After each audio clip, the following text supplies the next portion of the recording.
Et yo tout le monde, bienvenue sur ma chaîne YouTube Lucas Foot. Aujourd'hui on va parler de la Coupe de France. Car, eh oui, ces 2 derniers jours se passait la Coupe de France, donc les 16e de finale. Et donc dans cette vidéo, je vais vous donner tous les résultats.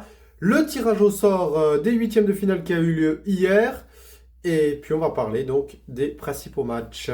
Donc pour commencer, on va commencer déjà avec une petite surprise directement avec la qualification du Mans. Le Mans qui a sorti une équipe de Ligue 2, donc de Valenciennes. Le Mans, on rappelle, qui est en national, a éliminé Valenciennes au tir au but 4-3 après un match nul, un partout. Ensuite, aucune surprise, l'OGC Nice a bien évidemment sorti Bastia, mais sans facilité, 1-0 seulement, une qualification tranquille des Aiglons.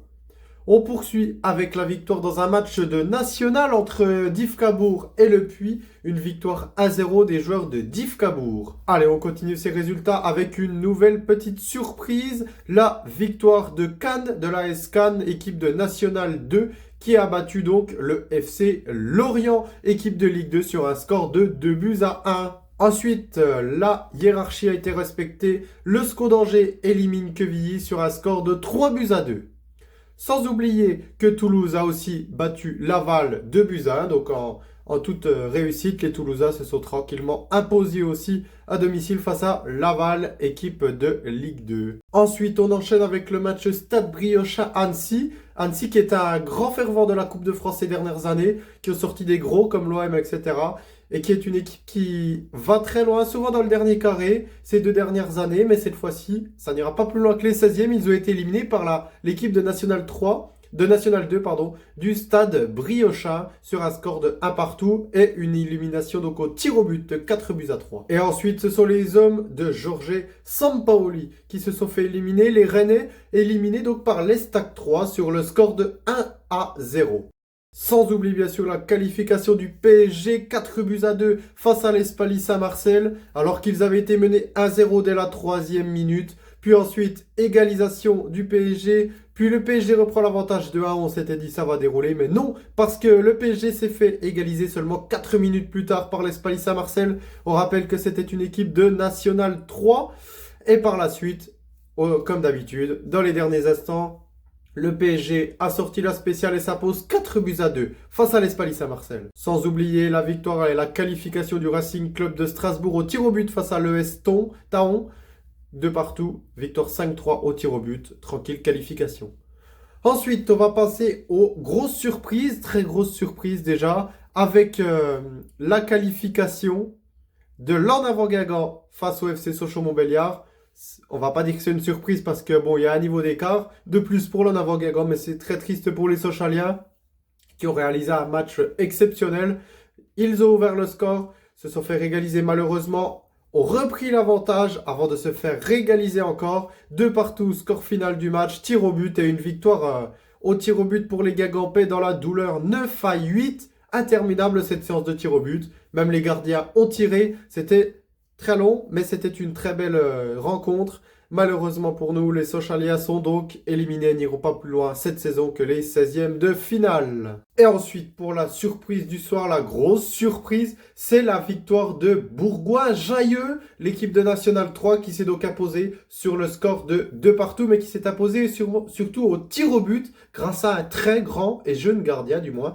19 ans seulement, le jeune gardien de l'équipe des Bourgoin-Jallieu qui ont sorti le grand Olympique lyonnais contre toute attente. Là, franchement, c'était un exploit phénoménal des hommes du Bourgoin-Jallieu qui rallient donc les 8e de finale contre toute attente. Ensuite, Reims a aussi créé la surprise d'aller battre Monaco au tir au but après un match nul 1 partout.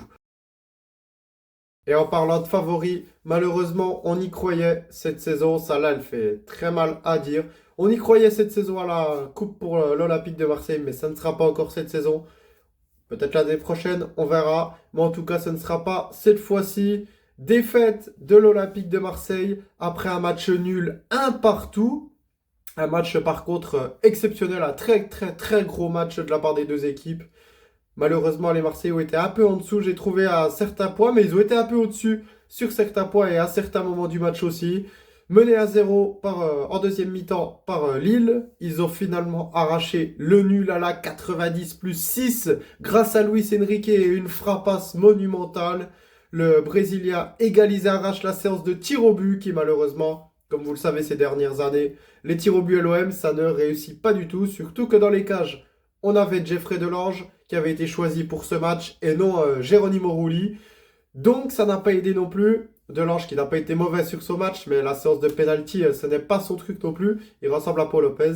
Sur cela, malheureusement, élimination. Et celle-là, elle est très très triste à dire, hein, je le rappelle, pour nous, supporters marseillais, parce que cette élimination, elle nous gâche toute notre année, on va dire, parce qu'on y croyait à ce trophée. Mais malheureusement, ça ne sera pas encore pour cette année une défaite 4-3 au tir au but, des pénaltys manqués donc par Luis Enrique, qui était le sauveur, qui malheureusement a raté son pénalty, et aussi Jonathan Rowe, qui lui aussi a manqué son pénalty. Il a fait une entrée plutôt moyenne, on va dire. Pas comme d'autres petits jeunes qui ont fait leur entrée, tels que Robin Vaz, le jeune joueur marseillais, qui a été très bon lors de son entrée aussi. Aussi l'entrée de Bilal Nadir, qui a un peu apporté pour redonner et offrir l'égalisation cette séance de tir au but qui nous aura malheureusement pas suffi. Les Lillois se qualifient donc, et même si on aurait préféré voir une équipe de l'OM en huitième, ils n'ont pas démérité, ça faut le dire. Lille a fait un gros match aussi, ça c'est certain. Et cette fois-ci, on peut aussi dire que ce n'est pas de la faute de l'arbitrage. L'arbitrage de Monsieur Turpin, pour une fois, a été très très bon, très très bon. Il y en a encore qui vont vous dire qu'il y aurait pu avoir penalty sur Jonathan Rowe, etc., etc. Mais bon, on va pas écouter toutes les critiques. Moi, je pense bien que le match a été excellent de la part de l'arbitre. Excellent, plutôt bon. 2 buts refusés à l'OM tout de même. 1 but refusé à Lille. Les 3 buts sont refusés logiquement, donc il n'y a rien à dire là-dessus. Ensuite, un carton rouge par contre incompréhensible en fin de match sur Mehdi Benassia, le dirigeant de l'Olympique de Marseille. Sur cette action-là, je suis d'accord qu'on n'a absolument rien compris de ce qui s'est passé. Mais bon, en tout cas, l'OM est bien éliminé. Et ça fait extrêmement mal. Et maintenant, le programme des huitièmes de finale qui a été donné hier. Le tirage au sort a été réalisé. Et nous avons donc ces huitièmes de finale. Malheureusement, sans l'OM, sans Sochaux, sans Lyon, mais avec de très belles équipes restantes et surtout des surprises avec beaucoup d'équipes de nationales encore qualifiées. Donc pour le premier match, Strasbourg recevra Angers dans un des seuls duels de Ligue 1 sur la feuille. Seul duel de Ligue 1, Strasbourg, actuellement en bonne voie en championnat, qui est remonté en haut de tableau, affrontera le SCO d'Angers qui eux luttent pour leur maintien. Ensuite, nous aurons un autre match, le TFC Toulouse, qui est aussi très bien en championnat, là qui va devoir réaliser une belle perf pour aller battre l'En Avant Guingamp, mais l'En Avant Guingamp n'a pas été très bon face à Sochaux, je peux vous l'avouer. Ils auront poussé, mais ils se seront fait avoir à 2 reprises dans des contre-attaques, donc je pense que Toulouse devrait tranquillement s'imposer, mais attention tout de même à l'En Avant Guingamp. Pour le troisième match, les tombeurs du Stade Rennais, la grosse surprise aussi du soir, avec la victoire donc de l'Estac 3-0 face à Rennes. Ils affronteront un autre club breton, cette fois-ci Brest. Pour les Troyens, ça sera un match 3-Brest. Donc un duel Ligue 2, Ligue 1.